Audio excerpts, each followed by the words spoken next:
Nosotros estamos inundados de basura. Yo creo que es de emergencia, o sea que no es cuestión de que esperara mañana o pasado, hoy. Se han muerto 54 niños y 13 personas grandes, adultos.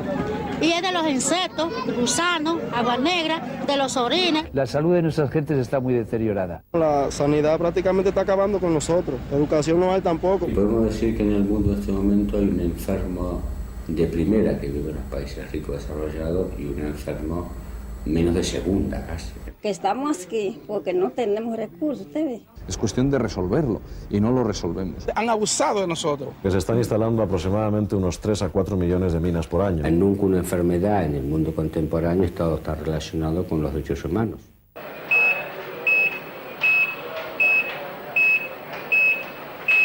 Para el mundo occidental, la historia nuestra comienza hace 5 siglos.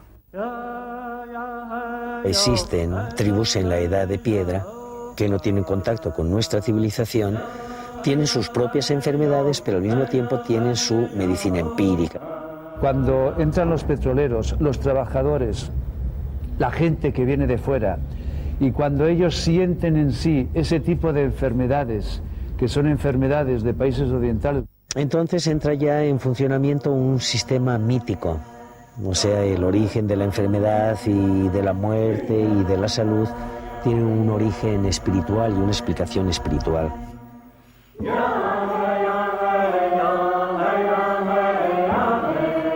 No todas las personas saben curar, sino los especialistas. Y esos especialistas son tales porque consiguen este tipo de relación con ese mundo espiritual. Esa señora, cuando hacía la curación, lo más seguro es que mientras buscaba las hojas, encontró ya la causa de la enfermedad del paciente. Y esa basura, esa hoja, esos hongos, ella lo recoge, pero no con intención de engaño, sino porque está segura que eso es lo que va a atraer la enfermedad. Esa hoja cura, pues porque tiene un espíritu. Y esa persona es la especialista en entrar en relación con el espíritu de esa planta. en estas comunidades, lógicamente ellos sienten la angustia. Dicen, ¿qué es lo que nos ha pasado? Que ahora tenemos lo que no teníamos antes, pero tenemos de malo cosas que antes no las teníamos. Porque ante este tipo de defensa de enfermedades de no tiene ninguna alternativa, no tiene ninguna medicina empírica. No es que no tengamos una solución tecnológica, sabemos muy bien qué es lo que hay que hacer, el problema es que no lo hacemos. Trabajamos acá recolectando, ¿no? Si lo que botan los desperdicios, ahí sacamos para vender, ganarnos la vida. El tiempo va cambiando, ya la chacra no rinde, ya la cementera no produce, entonces uno tiene que tratar de emigrar para poder sobrevivir. Es así que nos hemos tenido que emigrar y muchos han venido acá a la capital a educar a sus hijos, buscando nuevos horizontes. A partir del 1960 hay un gran fenómeno masivo de traslado de la población del campo hacia la ciudad. Ese 75% que vivía en el campo ahora está viviendo en la ciudad.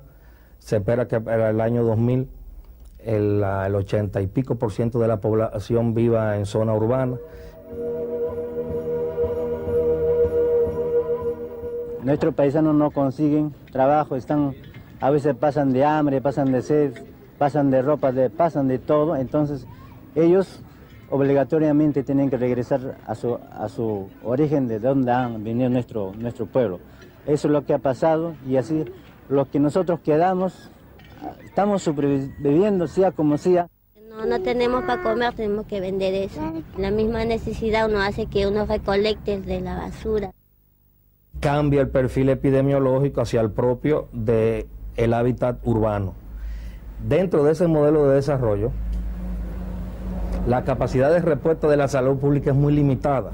Lo lamentable es que no tenemos los servicios básicos, elementales. Asistencia médica, como ven en este momento solamente contamos con un área de salud que es la posta médica, que en este momento, como ven ustedes, está en construcción. Aquí estamos rodeados por microbios de todas clases. Hay lugares donde se ha degradado mucho el medio ambiente, que a menudo son en zonas urbanas o periurbanas, en las grandes zonas de chabolismo. Se sacan un sinnúmero de enfermedades ahí y es producto precisamente de eso, de la forma que no es una zona inhabitable totalmente. Ahí es quizá donde el ambiente está muy degradado, las condiciones de vida y de pobreza son verdaderamente abismales. Y eso se refleja pues, en las enfermedades diarreicas, en las enfermedades de la piel, en la degradación general de las condiciones de vida que implican una degradación de los estándares sociales y de desarrollo humano. Una ciudad que ha crecido tan desorganizadamente que todo su alcantarillado va directamente al río sin que las aguas sean procesadas, de forma que la contaminación es de la ciudad entera.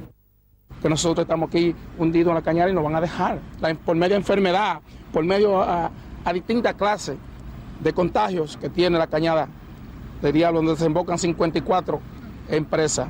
Nosotros aquí hay muchas enfermedades, tuberculosis, fiebre tifo, de la piel.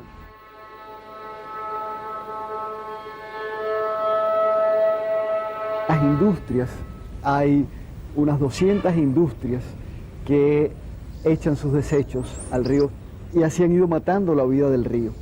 Industrias como fábricas de fósforo, de jabón de baño, de aceite y otros que echan los desperdicios por diferentes vías, pero todas se concentran aquí en la Cañada del Diablo. Así que nosotros aquí lo que vimos es un infierno. Las aguas de la cloaca de arriba, de la orilla del mercado, todas esas aguas negras, cuando llueve, nuestra casa tenemos que cerrarle la puerta y alejar a los niños por mal olfato. Es tan pestilente el olor nauseabundo que cualquier persona que se acerca a este lugar por primera vez o con pocos días se enferma de la respiración o de problemas de bronquios. Que se están enfermando de todo tipo de enfermedades, de diarrea y todo, de fiebre tifo. Si no es que los niños se mueren. Muchas veces las tuberías de agua empatadas, mal empatadas, con los pobres recursos que tienen, van corriendo entre las aguas negras y por lo tanto el agua llega sumamente contaminada. Todas las instalaciones sanitarias no han sido hechas, no hay alcantarillado en esa zona. De la misma calle viene basura y cosas, ahí tiran perros muertos y tiran de todo.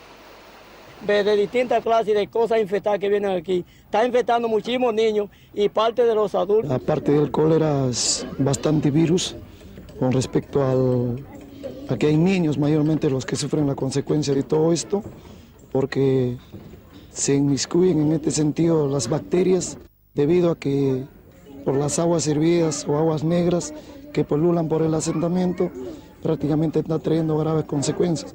A raíz de ello pues han habido muchos fallecidos, ¿no? Porque lamentablemente al no contar con estos servicios estamos en ese problema de salud que está afectando no solamente a la niñez sino también a gran parte de la población. No hay ni alcantarillas, es decir, la gente se infecta. Muchas veces decimos, más que construir hospitales en algunos sitios, habría que por empezar a crear situaciones de higiene mínima. No tenemos servicios de agua, desagüe, electrificación, no tenemos, nuestros niños sufren las consecuencias. Hay una alta densidad de la TBC dentro de nuestra población con algunos niños y también con adultos. No es justo pues que nosotros estemos viviendo así en una forma infrahumana.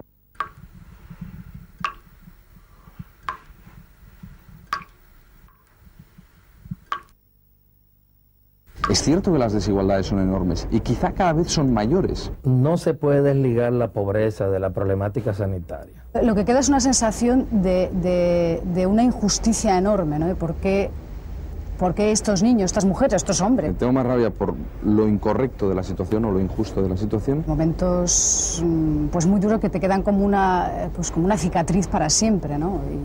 Y siempre vuelven de repente cuando hay algo mínimo que te lo recuerda.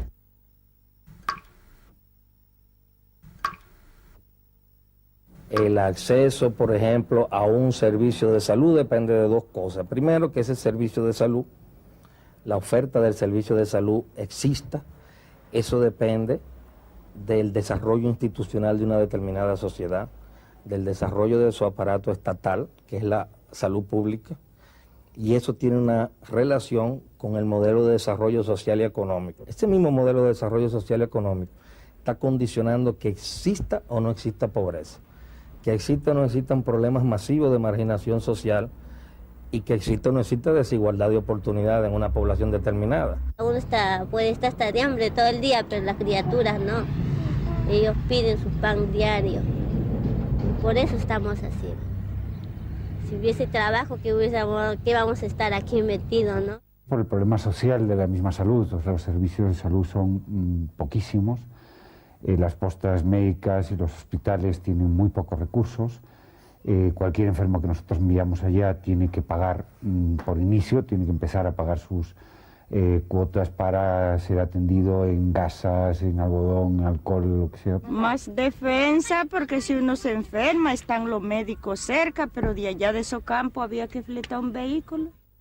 Se nos quedan obsoletas las estructuras de salud pública y aquellas enfermedades que fueron erradicadas en un momento comienzan ya como una amenaza y ese es nuestro actual perfil epidemiológico. Las enfermedades respiratorias agudas por neumococo o la esquistosomiasis o el cólera o toda una serie de enfermedades que si no tienes herramientas tecnológicas no se vencerán y las herramientas tecnológicas requieren de investigación. Y nos guste o no nos guste, la ciencia es esencialmente patrimonio de los países ricos. Ese porcentaje que se dedica a la investigación de los problemas de estos países es mínimo comparado con la inmensidad y la magnitud de esos problemas. Me opongo a que las decisiones se tomen en Washington o en Ginebra o en Londres, decisiones que no les atañen a ellos, sino que atañen a la población de esos países. Algo que nosotros o los norteamericanos o los ingleses no aceptaríamos, que se tomen decisiones sobre lo que debemos de hacer nosotros con respecto a nuestros propios problemas de salud. Se invierte muy poco es en vacunas cuya utilidad esencialmente esté restringida a países en vías de desarrollo. Las compañías farmacéuticas no tienen el mayor impedimento en decirlo abiertamente, que las inversiones en investigación orientadas a vacunas se rigen fundamentalmente desde conceptos economicistas. Esto es, ¿para quién va dirigida esta vacuna? ¿Quiénes son sus posibles compradores? ¿Y qué capacidad económica tienen de comprarlo? Los ejemplos son múltiples, desde el problema, por supuesto el problema de la malaria, que si ha habido algún tipo de interés desde el mundo nuestro, es por lo que nos afecta de rebote a través de los viajeros que van a estos países por turismo, por trabajo, la mayoría por turismo, y se infectan. Entonces de repente vuelven con la infección, vuelven enfermos y se oye que existe ese problema. Quizá uno de los ejemplos más sangrantes es el de la malaria, que es una de las principales causas de uno de los primeros problemas de salud pública del mundo en su globalidad. Por esas cifras tan apabullantes, 300 millones de casos al año, entre 1 y 3 millones de muertes, más de 2.000 millones de personas viviendo en zonas donde se da el paludismo, y sin embargo las inversiones que se hacen para buscar una vacuna útil o eficaz contra la malaria son realmente mínimas.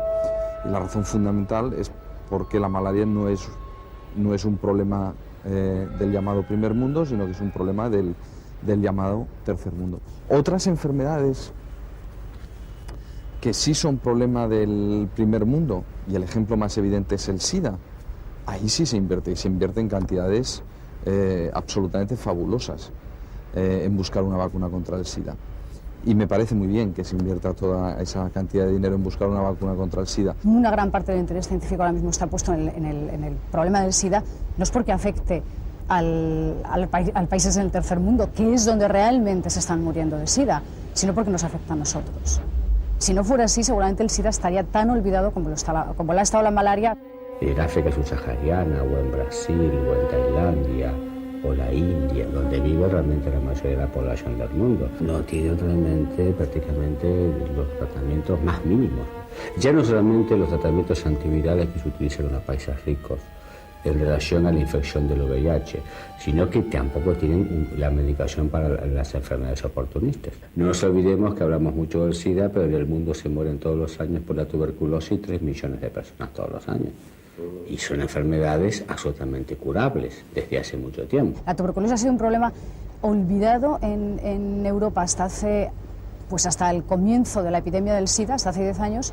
¿Por qué? Porque nos ha empezado a afectar de nuevo. Nos habíamos olvidado completamente de la tuberculosis.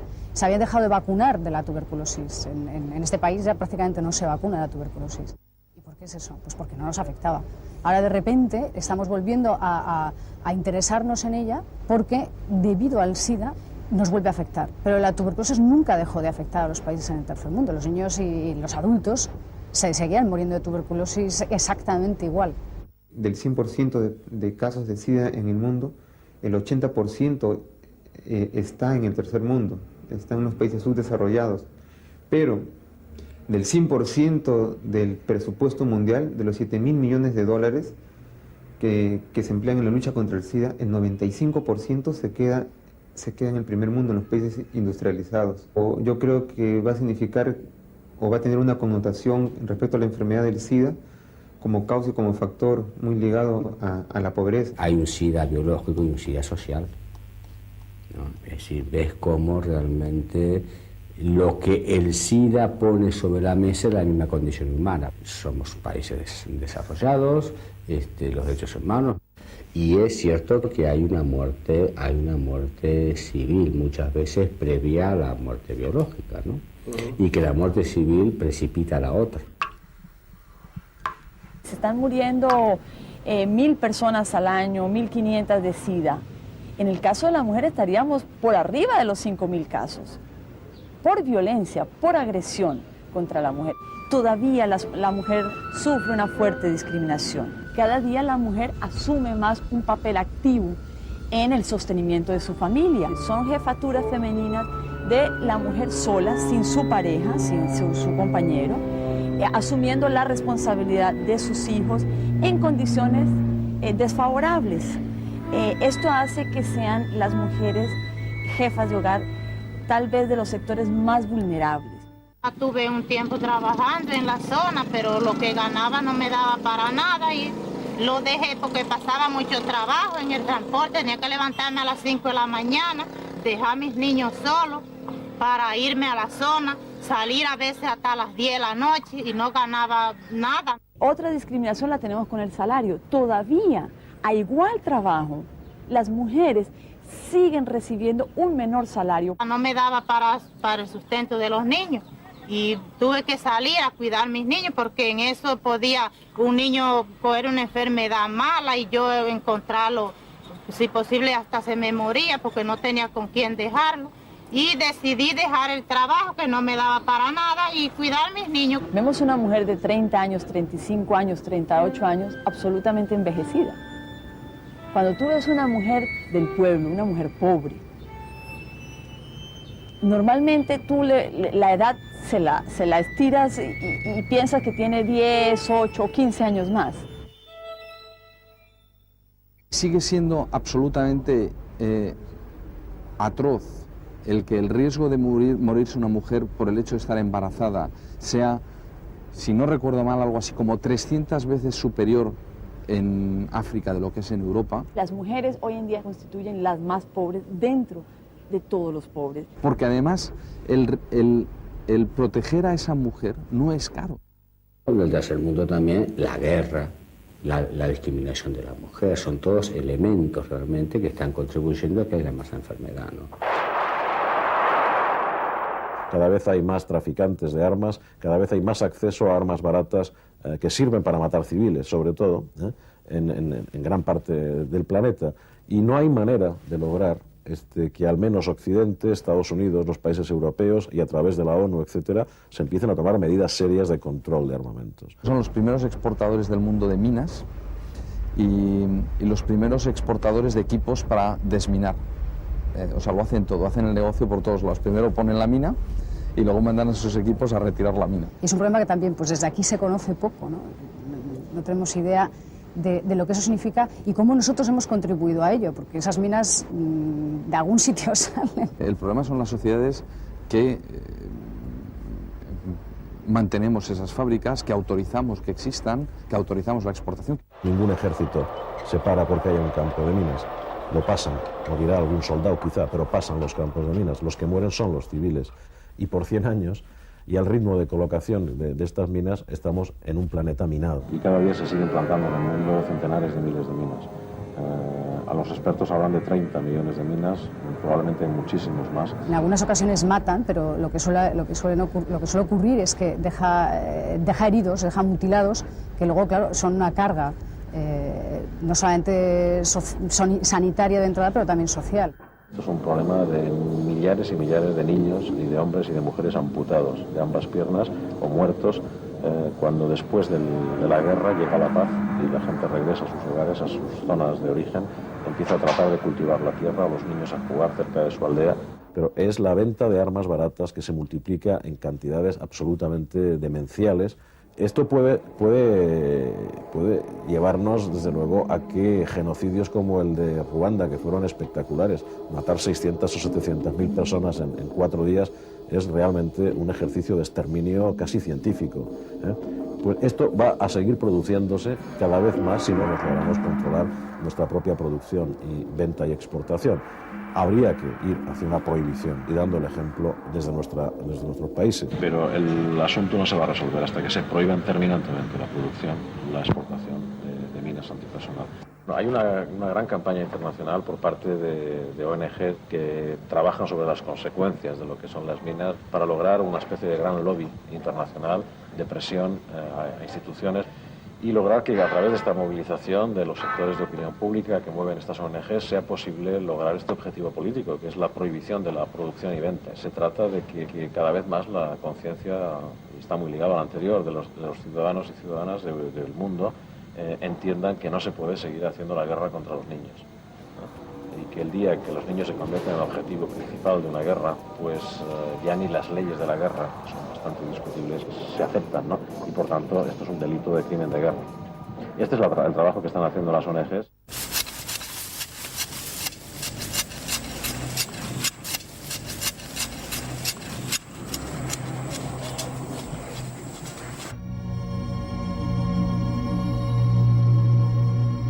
El hambre es el origen de muchas enfermedades también. Por varios motivos. Uno, por la cuestión de alimentación, ¿no? Hay problemas de desnutrición muy grandes y por lo tanto entonces cualquier tipo de enfermedad la captan, diarreas, gripes, bronquitis, en fin, todas las enfermedades, parasitosis, todas las cosas que hay acá.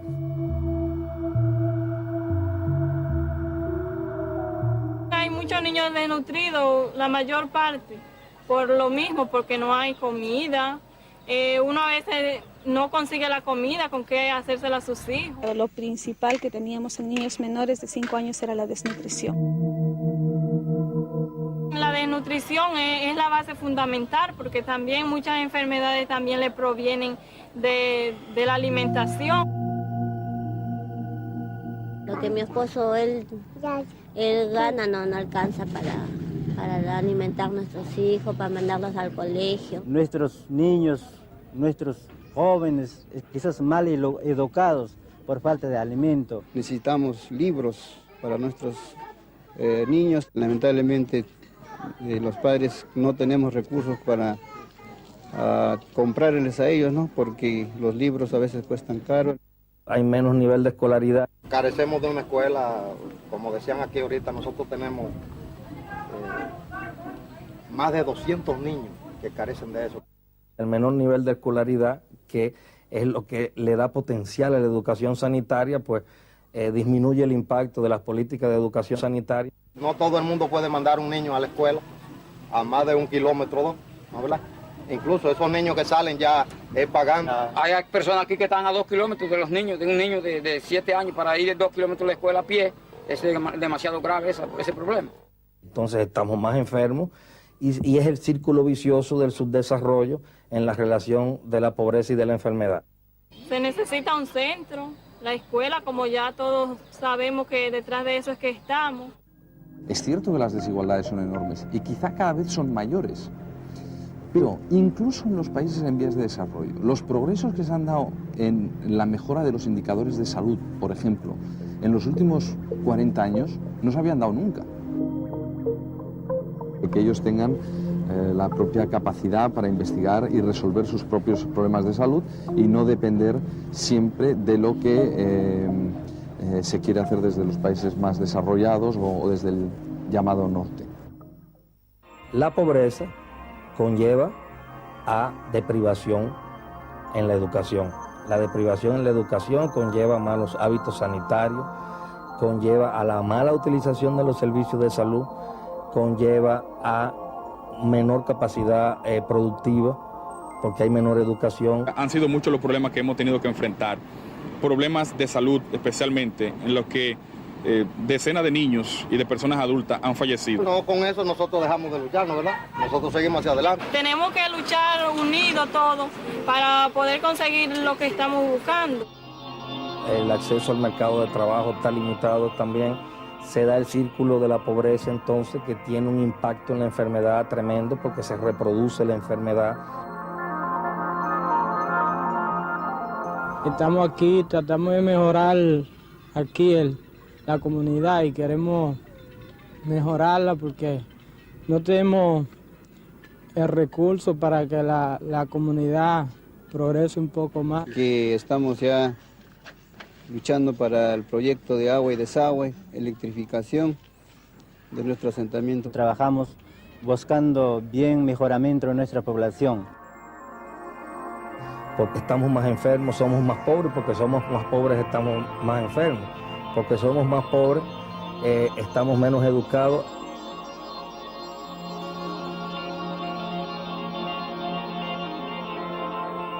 Hace 8 años estoy trabajando en el centro de salud, elaborando, pues mi trabajo es laboratorio y dentista.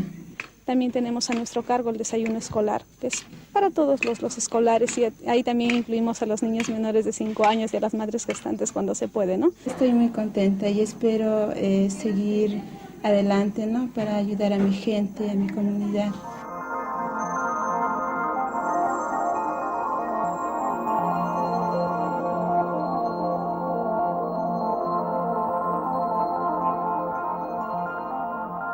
Hemos trabajado para hacer nuestra electrificación, hoy lo tenemos. Nosotros nos organizamos, o sea, nos turnamos la venta de agua y por horario, o sea, tarde y mañana. Aquí en la capital hay que trabajar, hay que luchar todo para conseguir.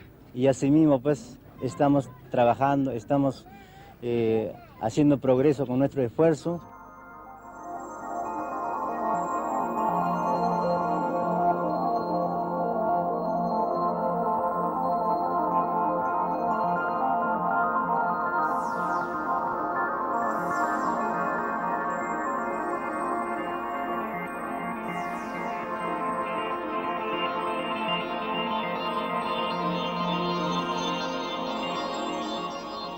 Bueno, estamos aquí, todo con fe y amor, luchando por algo que necesitamos todos en la comunidad.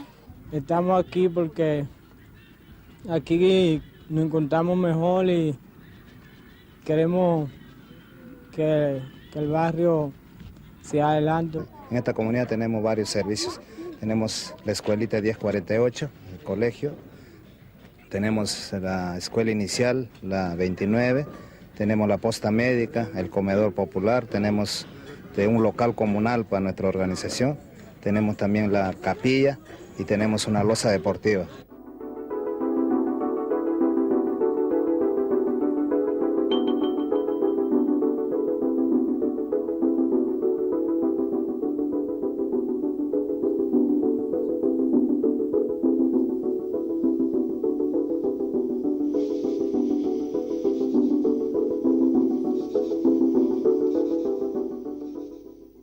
Abrir un poco las ventanas y ver lo que ocurre realmente en el mundo. No se puede desligar la pobreza de la problemática sanitaria. Y de reaccionar ante eso que ocurre en el mundo.